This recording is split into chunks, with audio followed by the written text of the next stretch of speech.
Hello, Hey, everyone, again. Welcome to Symbiosis Weekend. And today we are very pleased to have Toks from Australia to talk about his mentorship experience. So, just a little bit of not housekeeping is when you have a question for Toks, you can type it in the chat and then you precede it with a question mark, and then I will direct it towards him to Toks at an appropriate time. So, take it away, Toks. good afternoon. Well, it's afternoon for me. Good morning, wherever everyone happens to be. And thank you for coming. My name's Toks. I'm part of the mentoring scheme under Eleanor's mentorship this year. So before I start, I just wanted to really say a massive thank you to Dorothy for obviously setting this up and organizing it. And fourth year running, I didn't think I would be part of this thing. It was always something I looked forward to watching. And so it's quite surreal to actually be on the other end of it, actually participating. So to be in such august company is very pleasing. And also thank you to Eleanor for being my mentor. Um, I've known Eleanor for a number of years now, and I think we'll go back to that a little bit later, just in terms of classes that I've taken along the way. And books that you have on your shelf. I think I'm one of many, many, many people that has the Mastering Copperplate book on there with the shelf of things that needs to be done. So I've had the distinct privilege of actually having the information straight from the source. So thank you all for joining, and let's get into it. So now, how do I advance this thing? Resume slideshow. Now, this is the bit where you go, come on, please work. Aha, introductions. So, as you can see, it was a little agenda, nothing major here, but just basically a little bit about me and our group, how I got started in calligraphy. 2024, effectively, this is the mentoring journey and the things I've learned along the way. And then I've taken one of the pieces that I've submitted into this, and for a process, just to walk through, this is how it was done. So I think when we saw some of the earlier Meet the Artists, there was some really incredible work that was done in showing how the people got together, how they performed the pieces, how they did all their work. And so I thought, all right, I'm not one to reinvent the wheel. That sounds like a great idea. I think I'll do the same. So I have that. And then in the end, we'll wrap it up with a question of what did you learn? It's been a good 9 months and a lot of work has been put in, both by myself, everyone in the mentorship group, and of course with Eleanor looking out for all of us. So that's kind of a little wrap up there at that point. So if anyone has any questions, please feel free to drop them in. I've got the chat window there as well, so I can answer if we get to it. So introductions, there's me. Yeah, I look pretty similar because this photo was taken about 4 days ago. So I had to get rid of the usual. I have another photograph which usually tends to pop up, and I just realized, you don't think about it, but it's about 5, 7 years old. I don't look that good anymore. So it's a bit, well, let's just go with the honest picture. So as it says there, I'm originally, you can tell from my accent, I'm not from Australia originally. I was born in Wales in the UK.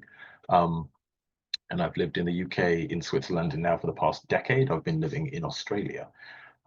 In marked contrast to what we're doing here, my background is professionally in auditing, in technology auditing and consulting.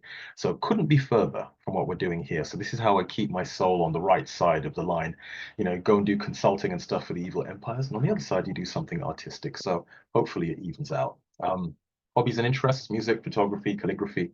So calligraphy obviously is why we're here today. But preceding that, I used to do a lot of photography, a lot of traveling. Obviously, the problem is as you start to acquire children, it becomes a little harder. So I have 3 children, these small kids, an enormous collection of house plants, which you'll probably see in every photograph that I take. There's some plant hanging out in there. And like most of you here, I have the what's known as gear acquisition syndrome.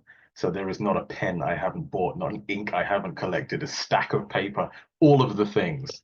So I think I'm in good company here. So that's a brief introduction to myself. And this is our little group. So we're all here today. So it makes me very happy to see they're all here. So we have Shuhada, Eleanor, Dorothy, you're in there as well, and Elif, and myself with no beard, which is quite strange to see, but never mind. We'll pass on that for now. And yes, we're scattered all over the world. So I'm here in Australia, at the front end of the date line. Then we have Shuhada in Malaysia and Elif in Turkey and Eleanor in Paris at the moment, but half the time in New York. So we have this interesting span of time zones where we're actually trying to keep up with everyone. But 22 meetings, I think. This might be meeting number 23. 22 meetings, lots of messages, a lot of laughter, I've had such a good time, and it's been such a privilege to spend this amount of time with members of the team. So as we go through, I'll be pulling in little bits and little anecdotes and stories of things that we've actually done, ideas that I've taken from one or the other, little suggestions that have actually proven to be really enriching as having people that you're working on this journey with over an extended period of time. So if anyone has any questions, now would be a great. I'm happy to take them. Otherwise, I'll keep rolling on. Nope. All right. Okay, getting started. Now, where did this all start? Now, this is the fun bit. Now, you've got some people who have art backgrounds. You have some people who've got great design and other bits and pieces. Mine is none of the above. So, how did I get started? I actually, again, as part of the travel of the photography I used to do, when I was in London and when I moved to Brisbane, I'd taken up street art photography and graffiti as a way. Actually, in London, there was a place just around the corner from where I worked in Shoreditch, which is in East London near the centre, and there are a lot of famous street artists and graffiti artists work around there. And so I was just wandering around, and I actually ran across a couple of people doing a big piece on the wall. So I was like, "Oh, what are you guys doing?" And I asked them, aren't the police gonna pick you guys up? And they said, "Well, they kind of turn a blind eye. So long as you're not actually doing it while they're there, they turn a blind eye." So it was a bit of a kind of cool part of town at the time. And so I remember taking my camera in my lunch breaks, going around and exploring all the different corners and seeing what I could find. And so when I moved to Brisbane, I thought this would be a really good way to get to know your new hometown. Go find the nooks and crannies and in the corners and places that you wouldn't otherwise know. And as I went through, I realized that there's some things that graffiti and calligraphy share in terms of the respect for letter forms and the fact that there is an internal structure. So we got lots of different styles of calligraphy and lots of different styles of graffiti, but there's quite a lot of overlap between them. And so over the years, as I was taking photographs, I was recognizing that there are some artists who have really amazing lettering skills, not just the fact that they're consistent, but they also, you can see the rules that hold it, and sometimes they break them to make a really good piece. And you just think, no idea how they do it, but I know it looks good. It's like in many things, you don't understand why it's good, but you know it's good. And in these cases, this stuff was writ large. And so I got to run around and see lots of people do things. So in the photograph itself, the one that really got it for me is on the right-hand side, and that was in London, and it's by an artist called Syed Dawkins. Now, I know some of you may know him. If you don't, he's a Mexican artist and calligrapher. I think he studied Western and Japanese calligraphy, and he's gone past the duplicate. He paints buildings on a massive scale. He is insanely good. And I found this particular piece, I'd seen it on a website somewhere and spent about a week or so going around London trying to find it as part of the book project I was doing. It was around somewhere. Eventually, I found the details on a Mexican website somewhere, and it's just the things about that's maybe about 15, 20 meters long and about 5 or so meters high. It's enormous. And what he does with he's got this kind of near similar to Unshell, but these concentric circles, like really beautiful work and telling a story of, I think, some student abductions that took place in Mexico. So a lot of it's not just pretty writing, but there's actually a political message and some of that consciousness raising and awareness raising messaging. So there was a lot there. And I thought, ooh, I like that. So Syed Dawkins was one of the first ports of call for me when it came to looking at what is that? That's calligraphy. So after a number of years, it became more of an interest in actually starting to do my own art rather than just documenting everybody else's, because there was lots of stuff going on. But after a while, it felt like it would be nice to actually feel some of that enjoyment of creating stuff.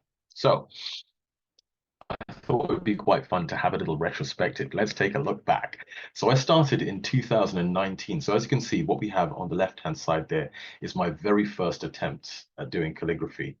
My goodness, there are some shonky looking letters there. But I find in social media, what we tend to see is these beautiful, perfect pieces that seem to seemingly appear fully formed. And actually, this is the bit where you're like, well, I didn't start from a perfect art background, and this is how the beginning looks. Everybody has to start somewhere. And in this case, I'm amused by how good I thought I was back then. It's actually quite funny going, oh, oh. So it's important to acknowledge this is where we started, and the things that you see as needing imp I didn't know anything about calligraphy. I didn't know where to go. I had a page, a foundational hand, one exemplar, and I thought, I'll just copy this letter by letter.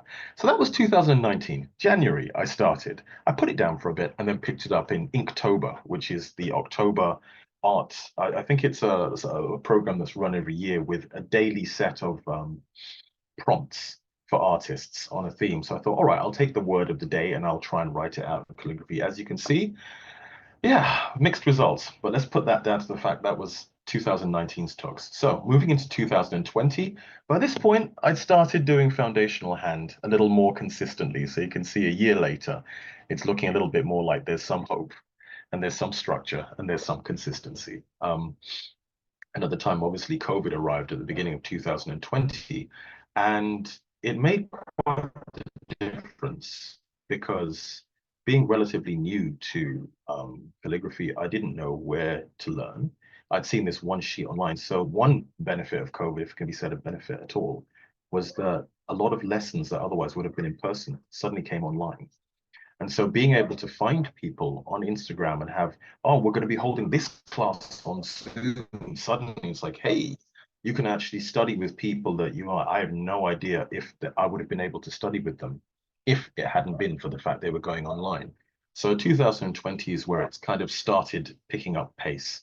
Then as you can see now, 2021, this is where it starts to get into going, okay, I've made it past the basic alphabets and I'm now doing so little adventures in other ones. So Unshield script, as you can see, attempts now at moving out of just quotes into trying to put pieces together. And Eleanor, if it's big enough, off to the top right, you may see Introduction to Italics. This was my first italics class up there at the top. So you may be able to see pen angle 45 degrees, the slant, E Winters. Yeah, there we go. So the beginnings of italic. This is the kind of thing. So again, 2021, still learning how to put basic letters together, but becoming more aware of the fact that perhaps there are now pieces rather than just quotes or sentences. You know, it's like, how do you turn this from pretty letters into a piece of art? And at least having the idea of actually when you see some of these artists, they're not just producing nice letters, they're producing compositions. And it's the idea of, oh, okay, how does this work? 2022, we're now starting to pick up more pace. And now this is the bit where I think I'd taken my first fracture class with Nina Tran. And as those of you who've studied with her know, she's very systematic in her way of breaking this down. So I'd had italic classes with Eleanor, and I'd got what I thought was a reasonable basic. But then for fracture, at the time, there were lots of different classes going on. And I found it I wasn't really getting it until I had her class where she was very exacting and systematic in how to break it down and the concept of groups of letters that follow a similar DNA that you know, so things that I'd seen in italic, but suddenly in fracture, you're in a whole different country now. This works very differently, and there's so much variation in what's there online. So that was one of those days where I did the classes, and like some people, you do the class, you try and keep up with the homework. You do the first week's homework. The second week, you're running late. The third week, you're like, oh, I don't think I'm going to make it. And the last week, you promise that you'll do it next time. And so I actually ended up doing the class twice while it was still available online and actually going back and trying to actually follow all of the things that were done and take notes. So as you can see, little notes up there. Another shout out back to you, Eleanor. Eleanor tried to teach me copper plate. And me and pointed pens, I don't think we're the best companions, but Eleanor did her level best with me. So again, this is one where you can't blame the teacher. This is absolutely the student's fault. So it was a really good year for trying to bring together all the things that I had learned. So I'd done a little project on flags, which was, as you can see, you've got two flags there, the Jamaican flag and the Nigerian flag, which represents my heritage. And I thought, oh, this would be an interesting one again to have quotes from the country and quotes that would speak to things that were relevant at the time. So again, an interesting exercise in moving from just letters to this is something that has meaning to me and hopefully to others that read. So, and then the last one, coffee. There was a series of ones that I did, coffee, because adulting after tequila is hard. So I found a whole bunch of quotes about coffee because we drink a lot of coffee here in Australia, and I thought that would be quite fun. So again, having a series and a sequence of pieces to work towards, sometimes with a bit of humor, and sometimes you're hoping that your skills are up to the task. So that was 2022. 2023 now, it's like, okay, we built up a little bit more steam and starting to think again about putting pieces together. How do they come together as a whole? Becoming more aware of what colors you need to use and using the swatches. Again, thank you, Eleanor. Have your swatch on the side with the paper that you're going to use so you know how your paper is going to behave when you start putting the nice ink on the nice paper. Um, but as you can see here, it was, I think, an italic masterclass that we had, and then also working on circles. Now, we will come round to circles because this is something that I took particular delight in. Um, and so 2023 was a point at which I thought, at the end of it, I really thought I'd like to do more and I'd like to be more involved in calligraphy generally. And the way everything worked out quite well, I entered some work into the Royal Sydney Easter Show, and then it almost feels like sometimes when you do something and the universe says, "Okay, here's a little something else." So Dorothy and Eleanor contacted me and asked if I wanted to take part in the Symbiosis 4. And I was like, I can't believe it. Yes, of course. Please, are you sure? Yes, I will absolutely take it. Thank you very much. So 2023 ended with, okay, and now we're going to get serious into 2024. So this is where, with circles and ideas and starting to come together with composition as a theme, we've moved into 2024 and the mentoring scheme. So I've taken 2024 just as a little walkthrough of these are the things that we covered in the mentoring scheme. So obviously with Shuhada and with Elif, we all met and we began. And the idea, I think, sometimes in the mentoring scheme is it going to be directed? That the mentor will make sure everybody's sticking to a particular script, or will it be what are you trying to get out of the scheme? And in this case, Eleanor was quite relaxed with all of us, and it was kind of okay. What ideas do you have? Where would you like to go? What interests you? And so we had a lot of those formative discussions about the things that were interesting to us. And I thought, well, now those of you, if you've seen or met either of my fellow mentees, Shuhada is incredibly fast. She just does work and stuff just materializes. And oh, I forgot to do this thing. And 15 minutes later, she's got 2 finished pieces. Oh, I've run out of time. So that means she'll only do 5 pieces, if she's run out of time. And Elif, on the other hand, is so creative. Again, it's just things flying off and ideas that where do they come from? It's insane. She's just this ideas machine, and they just come out of nowhere. And so I did feel a little bit like the slow horse in the race. In this case, it was like, wow, these people are very, very good. But bringing it back to the idea was that I thought, well, let me do something rather than trying to scramble for something crazy wildly. Like, let's take a small idea. Let's see what we can do with that small idea. So I took the idea of circles and thought, let's see what we can do with this. So it was an interesting start. I wasn't sure where it was going to go, but I thought, again, if you build the idea, take the idea, start simple, and let's see where it goes. So had a few pieces and a few ideas and things that I worked on as we went along, but circles was the overarching theme that I was going to be exploring. So now this is some of the messy behind the scenes stuff that happens. And one of again, from different classes that you attend, in this case, it was a John Stevens class. And one of the interesting things that John Stevens tends to refer to is calligraphic compositions as a design problem.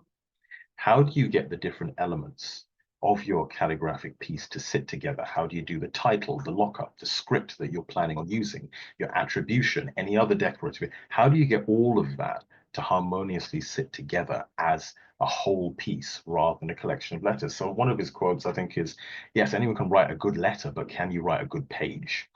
And so one of the things he mentioned in this was a book by Wuxius Wang called The Principles of 2D Design. I was like, okay, again, a throwaway line at the end of a class. I was like, oh, okay, let's go and have a look at this. And I found it really interesting because, again, it spoke of, for those who have a graphic design background, you're probably fully across this, but from a calligraphy point of view, this was something that was interesting because it was more about composition. It was more about the structure, the whole. This is what it looks like, rather than, okay, here's the script. Yes, we've got that bit, but how do you make it into a consistent whole, into something that has structure, that has integrity, that holds together as a composition? So I was flipping through this and the idea of the overlaps, the substitutions, the intersections between circles. And I thought, hey, I have myself an idea here. So let's take the idea and let's play with it. So as you can see, I've got different pages of drawing stuff up, and I was seeing, okay, if I were to draw a text, or if I were to use some of these ideas, what would it look like? So lots of little sketches. This is what I was doing. I think there were a number of meetings I was in at work, looking like I was diligently taking notes. Actually, I'm sitting there drawing little squares and putting circles in places. I'm feeling like, oh, he looks like he's really into the meeting. Yep, yep. We'll just move that circle up a little bit. It should be fine. But what you can see in all of this is the idea of what we do with the structures and with the shapes that we have in our pieces. Because again, if we write text, sometimes you can have your text in a block, you can have it in a wavy form. There are lots of things you can do with it. But if you are to stand back from it, it takes a shape. And this shape should be something that you intentionally put in place. This shape isn't something that should, I mean, you can put it there freely, but the idea is, at least for the way I work and for the things that I've done photographically, so things have to have a reason to be there. Is that intentional? Otherwise, it's potluck. You hope it'll work together and good luck. But if you're thinking about your composition, what do you want this to look like? It can be you want it to look wild, but let that be a choice rather than accidentally it's happened to be that way. So I started looking at how these intersections between circles and blocks of text could intersect and how they could come up with something that might make for a good composition, maybe. So on to the next one now. So what you can see here is where over the course of the year, I've actually done a number of things with this same concept of the circles. So in the bottom left, you can see the one that looks like very topical. The Olympics were on last year, obviously. So the idea of rings, the Olympic rings. So let's start with the writing in a circle. Very basic. Write them in a circle, then try and get them to intersect and interact. So again, you have the whole piece to go with it. And then on the right-hand side, we have, I think it was Billy Joel's River of Dreams. I don't know where I started with that, but I was drawing that in a circle and trying to mix different scripts. So simplified Roman with fracture, with Roman, with fracture. And again, an interesting idea of how do you put this composition together to give a piece. Now, the nature piece in the top left, you can see is the intersection of the circles, but inverted. So you've got the circles, you've got the white space around it, and then you have the writing to go with it. And then again, you can see keeping the face towards the sunshine, the idea of the circle with the sunshine. So now rather than it's a full circle, it's inverted. You've got half of it, you've got the sun rays, and you have the calligraphy to go around that in support of this shape that you've put as central to the piece. So as you can see from all of these, there's a lot of design thinking as opposed to straight calligraphy. It became the idea was how to make a calligraphic composition. Um, Again, one of the really interesting things about pulling these ideas together with your mentor is that Eleanor's very, very keen to make sure there's a focus on the fundamentals. Because I think it's very easy to skip past going, hey, I can do some really, really cool stuff. But one of the things from the graffiti lessons and from the things is that when your letter forms are strong, you can do good things because they hold together. But without those fundamentals, it's very easy to go off-piste. And you don't know why it doesn't quite work, but the eye is very perceptive, even if you don't know the reasons for it. So very kindly kind of reminding, keep your letter forms strong. Now, I didn't always manage it, but it was there in the background as an idea going, this is something to bear in mind. It strengthens your design if your letter forms are strong to go with it. So that was something that I was holding in mind while trying to work through all of these items. Um, so on to the next one now, the process. So this is actually the fun bit here, which is that plant lives out there in my backyard, and it's one of my favorite plants in the world. And so it helped inspire me a little bit in terms of the color scheme. So in one of our meetings, Eleanor mentioned going, okay, let's see how we as a group can take an idea and develop it. And the quote was, nature doesn't hurry yet, everything's accomplished. Lao Tse quote. And we thought, okay, let's go with that. And so this is one of my favorite plants ever. And I thought, all right, let's take those color schemes and that idea.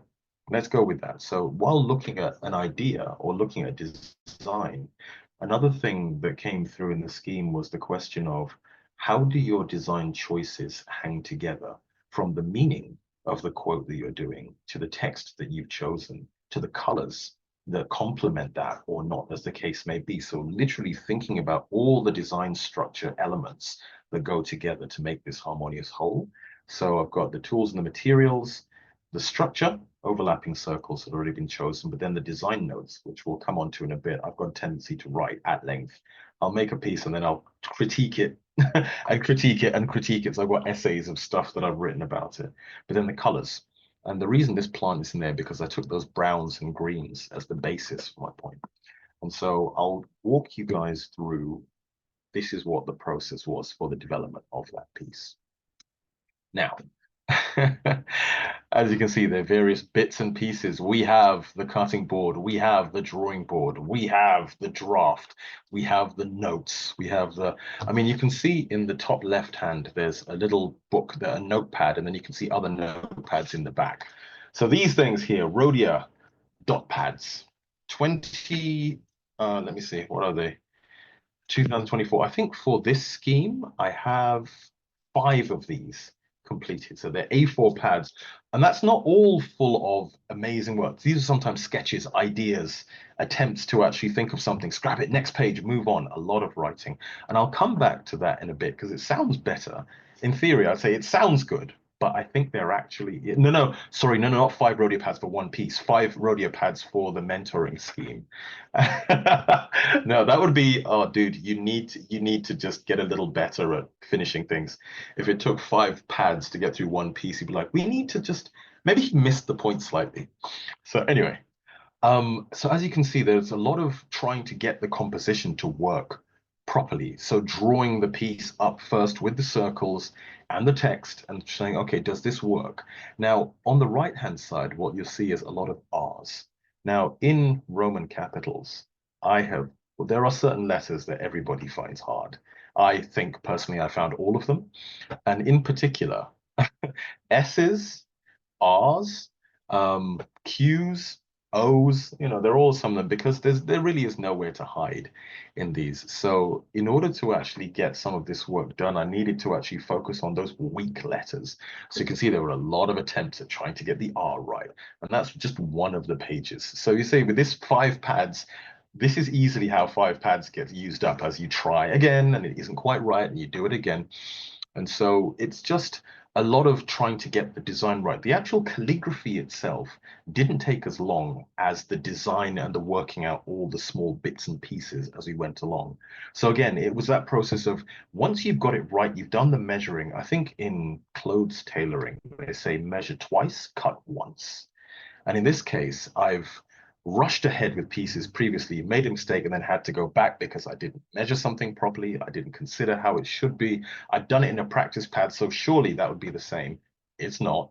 When you get to the nice paper, you realize that things are different. So a bit more measure, take your time. Many trees have gone down as a result of my paper habits, but it means that in some cases I've saved myself a lot of grief by coming to the right design conclusion before I attempt the nice paper. So now talking about design notes, now this is the bit where you can see like the messy bits where you've done something now. So as you can see, this is right, you've got nature. Now, where are you measuring the circles from? What needs to move? This doesn't quite work.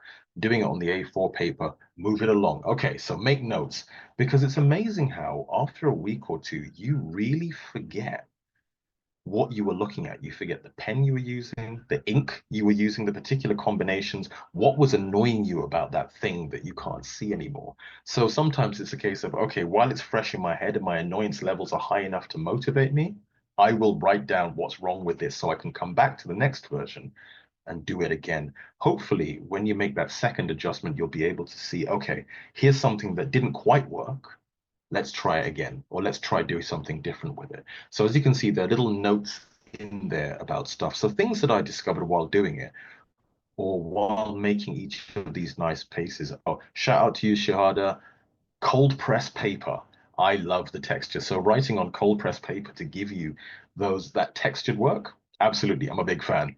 So these were cold press. But then what I realized that was while trying to get the inks to blend. So again, what you'll see in the ink is that you've got that mix of green and brown.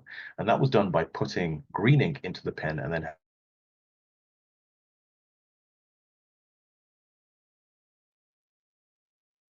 Oops, Toks, I think you're frozen.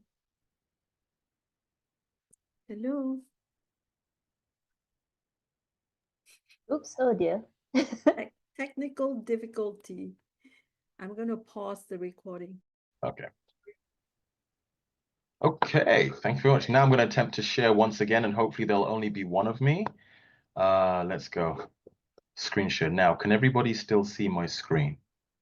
Yes, you started sharing. Okay, yeah, there you go. We're back. Okay, fantastic. So as you can see with each one of these, you do the draft, and then you look and you go, okay, I think this is good or it's almost good, but then there are also items where you go, the ink wasn't working. So one example here of best intentions that did not go according to plan was with the ink.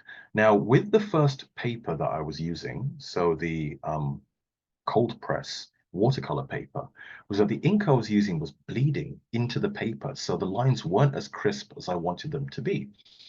So I decided what I needed to do, or what would help, would be using gum arabic to thicken the ink ever so slightly to give it more viscosity to let it bleed less. And hopefully what that would do is also give it a little bit more zing and a bit more color. And I was like very, very pleased with myself. I've mixed it. It looks like it's doing well. However, the other side effect of using gum arabic is that it brightens and enhances the color of the ink that you're using. So as a result, what ended up happening was I was very, very pleased with myself. It was looking great. And then on one hand, my partner looked and went, dude, you've forgotten how to spell everything. You're missing a Y there. And I was just utterly heartbroken. I was like, what? And then my daughter went, yeah, Dad, that's a really weird green. That's not very natural at all. And so my whole purpose in having nature as a thing, it looks actually radioactive green instead. So the answer was, yeah, we're gonna have to hit the drawing books again. Let's go back to it. So things to remember for next time is that if you want to have a subtle green, don't put gum arabic in your green. It makes it look like Hulk and kryptonite green. Not good. So let me see if I can move on from here. So now in the process, as you've noted in the previous slide, then we had the composition, you have the circles in pencil. And then along with that, what I noted was that because it's following this very geometrically exact circles with two lines, and then the lines, the filler lines are actually millimeter by millimeter using Sakura fine liners. So 0.0, the smallest one you can get there. Again, as a texture and a way of filling the shape with those lines.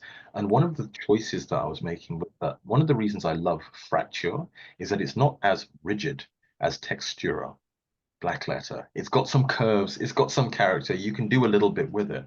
And so I thought what I wanted was to combine that flexibility, or at least that some of the curves of fracture with this geometric specificity of the circles and the lines. But then realized as we're talking about nature, there should be something other than the color to go with it. So the embellishment and the additional design was to draw vines and leaves to go through the piece. So again, it was do them in pencil to try and make sure that they could, and the things that you have to think about while drawing leaves. Again, when you see the children drawing leaves, they're very simple. But then things like the natural curve of a vine and the angle at which the next leaf comes off it, it's like an S curve. And they don't all just go off. You'll have one that goes, and then thinking about, are the bigger leaves at the bottom or at the top? You know, the older leaves will be at the bottom, the smaller ones will be as you go along. And this came by getting it wrong the first few times in the draft, going, that just looks a bit weird. Why is that? And having to do a lot of thinking around why should that not be, it's a leaf, it should be good enough. But then looking back to some of the work that our pointed pen colleagues do, the flourishing they do, little leaves and little embellishments, again, not something that's much in broad edge calligraphy, but I found that having the idea of the vines growing through the piece, again, taking the eye from the bottom through to the top, so from bottom left to top right, was something I thought, okay, let me draw this in there. It's just a gentle progression as an idea. So as you can see, first the pencil marks, and then again, shout out to Eleanor. She's been trying for many years to get me to just use gouache. I'm like, okay, I'll use gouache this time. So with my pointed pen, making sure the very fine lines and details that needed to be there to draw the Is this leaves. the dress that stupid girl ruined? Yeah, got it at Gordon's. That's when they had. It's so sweet, babe. Okay. For a second, I was like, I'm not sure what that question is. Okay, clearly it was a I need to mute. But so, as you can see, so you've got the calligraphy as one part, then you've got the design that goes around it, and the little elements in that design that need to go together. So the leaves couldn't be too big, but at the same time, in the previous editions, the very first time I did this, the leaves, I was so pleased with myself for putting leaves in. You couldn't actually see them unless I told you they were there because they were so tiny. Because I thought, oh, I don't want them to overpower the piece. Then it was, okay, we'll do it a second time round. And again, there were little gold flecks if you were looking at just the right angle. So from a design point of view, you need to make them big enough that people can see them. And sometimes that feels counterintuitive, but again, it's how do these design choices impact the whole composition rather than just, hey, they're leaves. So I will move on to the next page. So as you can see now, the next bit was where the detail really kicked in. And this is where the line, starting to put the lines. Now, in the top right-hand corner of the presentation, you can see circles, colorways. The idea being that there are different colors that operate. So the idea was to have the big circle at the bottom in dark brown, the smaller the next circle to be in light brown, and the intersection between them to be in green. So there were a number of times where I made a mistake with X. It's very exacting because the intersection, sometimes they change color as they go over the intersection. So you might be able to see it in the bit on the right where the green in the middle, the outline of is green on the inside, but on the outside, it's the same color as the surrounding circle. So some of that required me to go, it's very easy to make a mistake at that level of detail. So I ended up having to draw it out in big, just as a reminder to myself, okay, when you reach that part of the circle, change the pen out in the compass and keep going round till you get to the next intersection point, change again. So, and then the bit that the headache inducing part was going down millimeter by millimeter to give the actual to fill in the details, because again, it's a texture thing. In some cases, one of the ones like, for example, in the Shuhada's class, where she was doing the the colors with the watercolors, it fills in, and watercolors got its own character. It's got some inconsistencies, it's got some character, and it's very enjoyable to work with. And at the same time, it's a design choice to use watercolor in those ways. So in this case, it was possibly the most labor intensive way of doing anything. But I thought I liked the idea of how it would look when it all came together. So as you can see, it was quite detailed work. In some previous versions, I actually had a ruler taped to the cutting mat and the ruler working down. And an idea that Elif had given me was, why don't you have a piece of paper with the millimeter lines on it behind the piece, tape it all down, and then you can just work your way down. I think in the end, a friend of mine felt sorry for me and got me a second-hand drafting board, like an architecture drafting board that I could just work down without as much pain and the sellotape coming down. So as you can see, again, just filling it in gradually with the pencil marks just to guide where things need to be in the composition. And then moving on from that bit, this was the finished piece now. So the idea being that you can see where the circles intersect, you can see where the colors and the blending has been done. So it's not quite as violent a green as the one that was done with the gum Arabic. And you can see the progression of the piece through from one side up through the other. So I think in the auction catalog, you can see it square on, but the idea was that all of these parts need to work together to support the composition. And so I'm happy with it. Of course, if you told me, oh, you got another week, do you want to do another version? Of course, I would find another version and I would work at it again and find something else to be unhappy with. But I think there comes a point where it's enough. You've reached the end. You've done enough. It is complete. This is what you're capable of doing at this point in time. Be happy with it. Let it be. So this is where this particular piece came to its natural conclusion, and then all I had to do was make sure I didn't spill coffee on it, accidentally draw on it because I thought it was something else, forget to put it away, leave it on the dinner table, all of those things that could go wrong. So put it in a protective sleeve and put it out of the way. So that is where that particular piece ended up. So it took a fair while to get there, but the other benefit of this is that the ideas and the things that you learn by doing the piece, by finishing a piece. It's something that you can be told, but like a number of things, it's one thing to hear it or to read it. It's another thing to know it because you've done it and you know why it matters. You can say for yourself, this is why it matters. You know, so again, being told, have a swatch so you know how the colors intersect before you begin. 2 weeks down the line, you're going to forget what those inks were. Have the swatch, keep your records, help your design can helps if you have a swatch. So certain things where you only have to mess up one or two times and lose an enormous amount of time to go, actually, not a bad idea. So that's the end of that particular section there, which is the process walkthrough. Does anybody have any questions on how, why, what, if, when for that particular, for this piece? I will take the stunned silence to be. I want to ask a question about the gold. Is it a kind of paint or gold leaf or? Oh no, oh, it wasn't that detailed. It was actually a gel pen, a Pentel Okay, sparkly gold gel pen, okay. kind of which Right. my daughter would probably be very happy with. But I thought there was a point where I actually had the gold gouache and other things, and then I realized if I go down to the extent of using the gold gouache, I'll still be here this time next year trying to get it right. So there are certain points where you have to go minimum viable product. Close enough is good enough. You're just gonna have to let this one be. No, it's not gold leaf. It was Okay, just a gold gem pen. thanks. All right. Let me see. So lessons learned. So I think this is a really interesting part of what have you learned along the way. It's been 9 months of working steadily with the same group of people, which is really such a luxury and a privilege because we go to workshops all the time. You get between 2 and 4, sometimes 6 sessions, and then you don't really see them again. I mean, it's not that calligraphy is a big world, but you don't really get the chance to move to work in depth and over time with the same group of people with a common goal. So it was really quite an experience. And I think, you know, the things that I've learned from it. What did I learn? In amongst all the books you can see on the side, these were the 5 books all padded up on the side, is to finish things.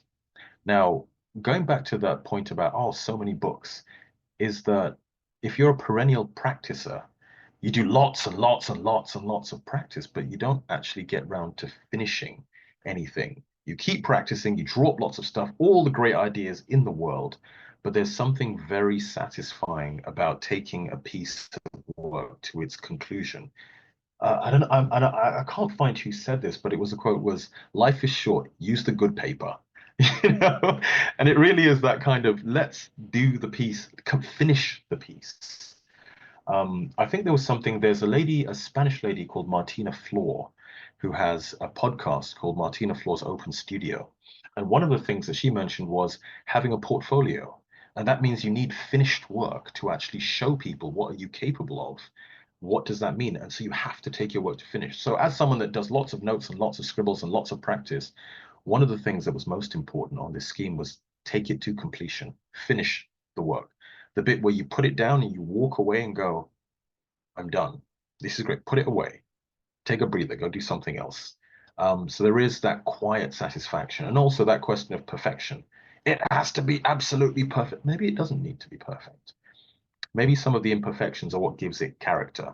Maybe that's part of what makes it uniquely yours. It will have flaws, or not even flaws, it'll just have idiosyncrasies that come from it being handmade, you know, and that's okay, you know. And again, the things that you do at a point in time, a year later, you may come back and go, oh, well, I thought that was great, but now I'm doing better.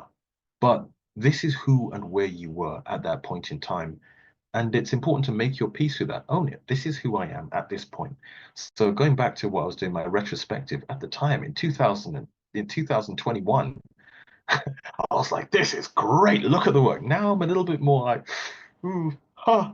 But it represents where I was calligraphically at that point in time. And I'm glad to have the records to show the progress over time. Which takes me on to the next bit about different speeds and different processes. Everyone in our group worked very differently.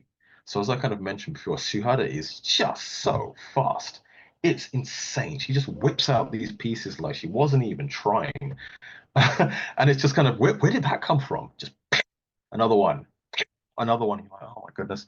Okay, I'm still drawing lines on the first piece. But And then Elif would come back with 10 prototypes of things that, I mean, literally, she's gone off and got a PhD in paper structural engineering between February and now in just how to make things. And she would just come up with these things like, where did that come from? I won't steal her thunder by talking about the pieces that she did along the way, but my goodness, it really was something else. But over the course of the 9 months, it was really reassuring to see that while I can learn from Shuhada and I can learn from Elif in that, okay, just relax and let it be, just go with the flow, enjoy it. It can be fun, you know? And with Elif, just you can get your ideas from anywhere, take it, run with it, see where it leads to. And these are things that you can pull in and add to your practice, but it also allowed me to go, I'm very comfortable. I do calligraphy slow. That's just me. And that's okay. It's not a problem. At first, I was a bit worried that I'd be holding everyone back or I wouldn't be able to keep up. Whereas now I'm like, actually, I'm okay with that. And it's okay that we can take this idea and everyone's going to have a different interpretation of it, and we'll get there at our own pace. But it's the fact that I'm now a lot more comfortable with my abilities and my skill level and my concept of how a thing can be developed. And I know and acknowledge that other people will have different views, and that's okay. I can learn from them, but it's becoming comfortable in your own artistic skin, so to speak, that 9 months of working together has really given me. The third one was getting stuck happens. There was a period in time when I hit a wall. I could not get any further. I didn't know. I think I'd been running very hard with one idea and trying very hard and giving myself a deadline. And, you know, for those in professions, you have a spreadsheet and you've got timelines and you're gonna get this thing done. And in the end, sometimes maybe your artistic and creativity doesn't need to be a challenge that you wrestle into submission. Sometimes it has its ebbs and its flows. You can't force it just by rolling up your sleeves and drinking more coffee. It's and so it really was that case of what do you do when you hit a wall creatively? You're not going anywhere. And again, seeing what Elephant, Shahada, and Eleanor, there's little words to the wise, pivot, do something different. Do something different. Do something fun. Take a load off. Don't try and run at the problem. Sometimes the solution is not to keep running harder and giving yourself a headache by running face first into the problem. Step back. Do something different. So in this case, I mean, I took a class with Jürgen Verkampst, colorful lettering. Oh my goodness. And it was just so different from everything I'd been doing before. Again, a lot more just chilled, a lot more relaxed. Just let's have some fun. If any of you have had classes with him, he's super chilled, very relaxed. And the class was just, and it was fun. And I discovered the joys of coloring and watercolor pencils. And I think Eleanor was like, oh my, yes, do that. It's a good thing. So I had a couple of pieces that involved using watercolor pencils and watercolors. And I'm like, oh, who knew watercolor? It's like everyone knew. But it took me a little while to get there. But again, just something, pivot, do something else. Get your inspiration from, Shahada. I remember at one point she's like, right, I'm going off on holidays. And she came back with a piece based on the sunsets that she'd seen, just something different, And again, sometimes the answer is you're not going to get it by trying to force it. So let it go. Do something else. Get your inspiration from somewhere else. It doesn't need to be that you're drinking from the calligraphic fountain all the time for more calligraphy inspiration. Sometimes you get it from elsewhere. Sometimes you get it from stopping and resting, letting your creative juices replenish themselves. Just go easy on yourself. And so in my case, trying to drive harder, I must produce more pieces.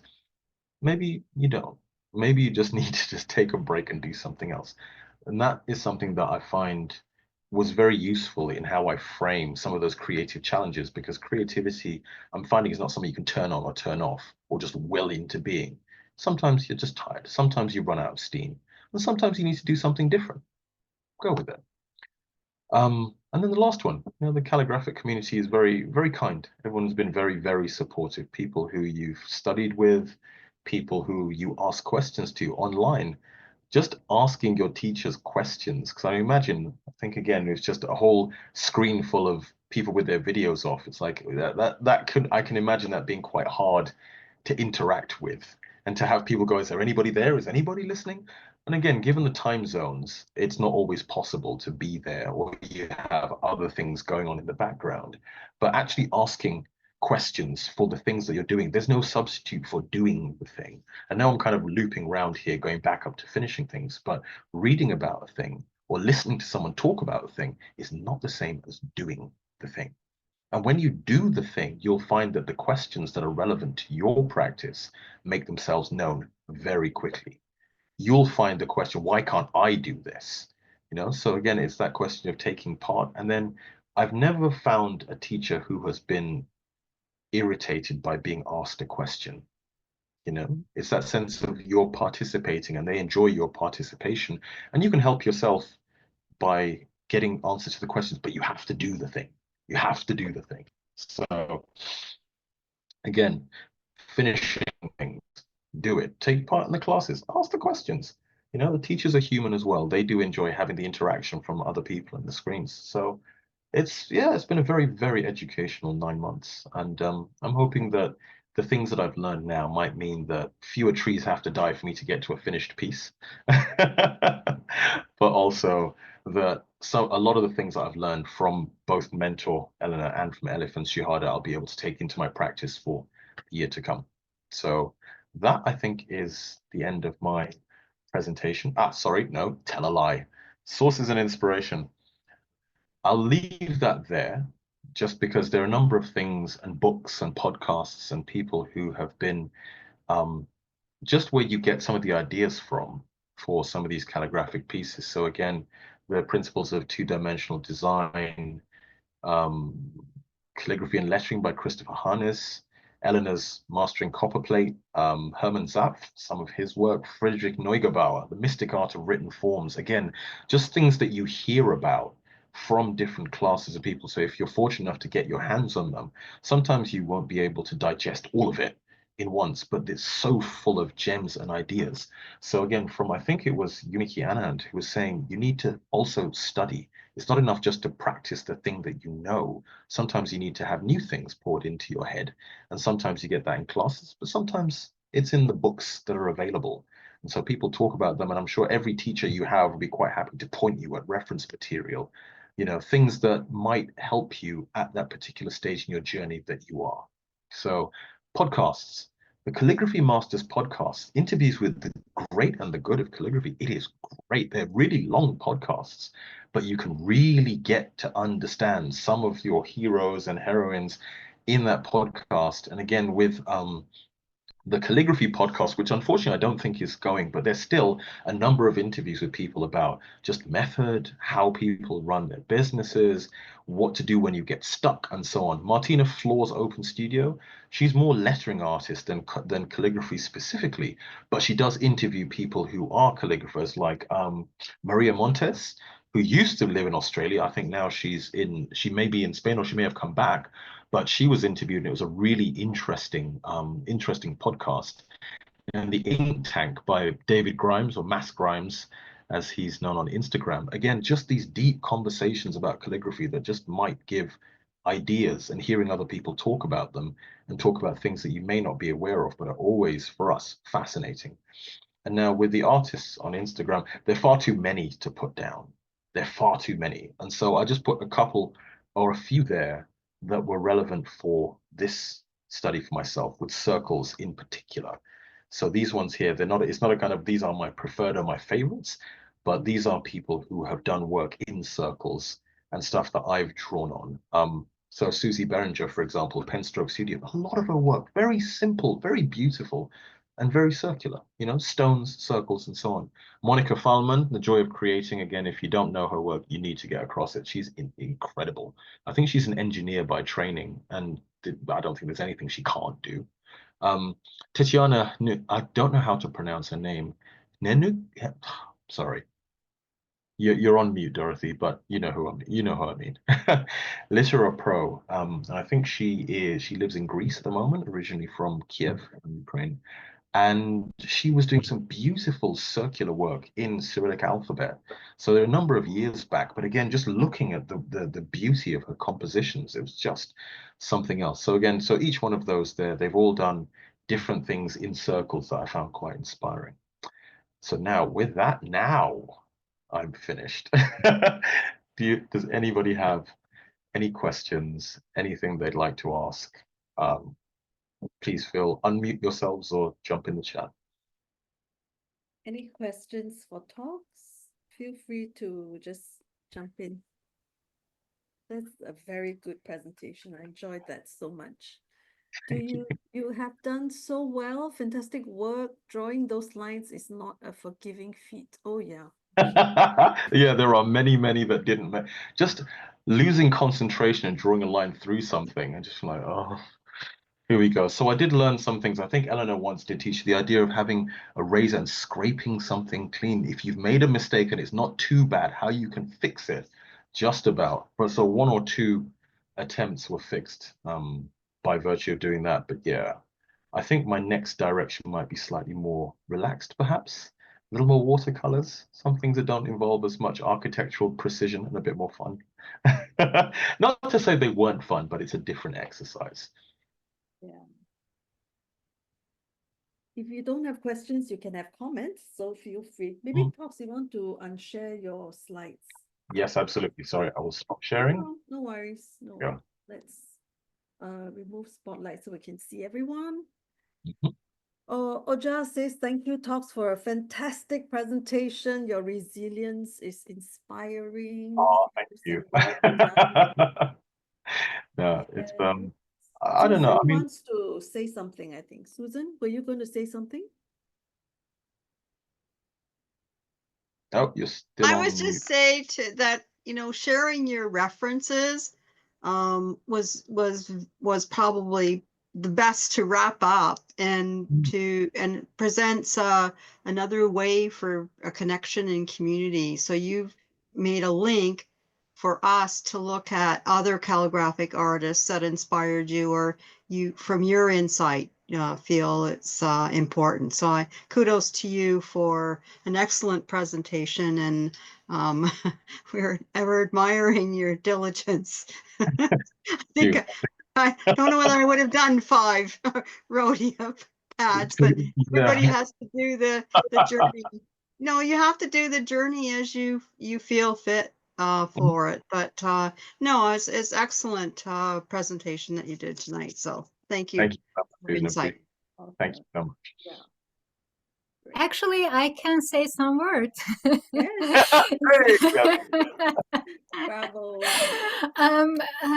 Talks, he is asking right now, do you have a question? But he explained so well what we can ask to you. He always was like that in our old journey. He really has that material. Maybe our third meeting, I said to him, you have the teacher material, because his voice is I mean, I can listen to him all day long.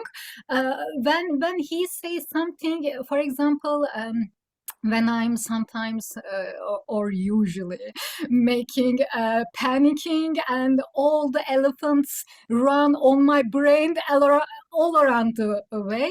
So he just saying, calm down. I just calm, because he gave this peace. Or sometimes when I feel so tired, even I can't put letters together and making word. He was like, okay, Elif now trying to say hello everyone. So he always he was my private translator from English to English, and he he always helped me all this journey, and our group always so forgiving. We just share our love, and some our parts similar, some of our parts is so different, and I see that we have different powers. Someone of us so quick and really managing stress levels so high, some of them just panicking, some of us wise, and we really beautiful group, and I really happy to met with Talks. And he's saying when I'm so slow learner or slow maker, but what we see from there, he delving so deeply and beautifully. He tried to improve his script so well.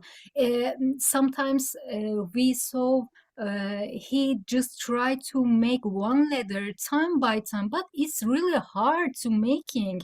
Maybe sometimes we are so close to ourselves and we can't see how we achieve. And he when he say maybe last meeting, I'm done with it and I'm slow maker and I'm very piece of it. I saw him, he really behind that problem to himself, and I really was so happy to see him this way, because this is our journey. And yeah, he makes so well, and I'm really proud of him, and I love you guys. Thank you, Liz. Thank you. That is lovely. Eleanor, you wish to say something? Yeah, I just want to congratulate you, Toks, for putting it together, and also for very, very good work that you did and supporting everyone in the group. But this presentation, which we actually, this is for everybody, we had a little dress rehearsal of the presentation, and I have to say, Toks, you were all over the place. I'm going to do this, and I'm going to do that, and I'm going to do this, Yeah, and I have it was a and mess. somehow you made it very coherent and very well organized. So thank you for that. That'd be a And combination of panicking and a run through. It's the bit where I think one of the challenges that I find is actually that there's so many different stories that you could pull from the 9 months of the experience. Yeah. There's so many different threads and different angles that it could take. It was actually trying to go pick one thread and walk it through and try and simplify the idea. Take one idea and make it coherent. You cannot fit everything in. There are too many things. If you try and stuff too much in, you're going to either lose people, you're going to miss something, or it's just going to be, it'll just be a mess. It started off as a mess. So fortunately, my partner did fortunately give me a run through. So I did all the ironed out some of the creases and found some of the things I'd forgotten and put them back in place. So it's not necessarily a solo effort, but your compliments are appreciated. So Very proud, very, very good. I really love the takeaways that you had, especially the part where you said that, doing it beats reading about it, watching other people do it. There's nothing like doing it yourself. So, I mean, this is really why the Symbiosis has an exhibition at the end of the membership.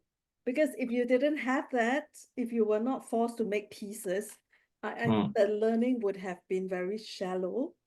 And I feel that culminating in having all the mentees talk about their art to an audience, this is also a very important part of the sharpening process. Because as an artist, you need to know why you're doing certain things and to be able to explain it to your audience. Yeah, I think that the whole process is important. And then curating, choosing your photos, picking the pieces, culling them, killing those that don't tell the same story. I mean, all this is such an important part of the process. And I'm so glad, Toks, that I mean, what you said about, I'm happy with where I'm at in the journey. This is really, it really underscores the philosophy of the Art of Letters Symbiosis mentorship.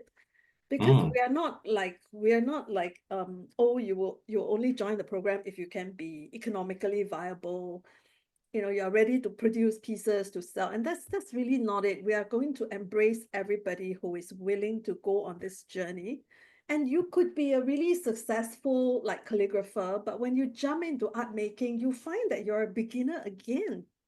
You could be a very successful graphic designer and you're somebody up there, but when you learn calligraphy, you are a beginner again.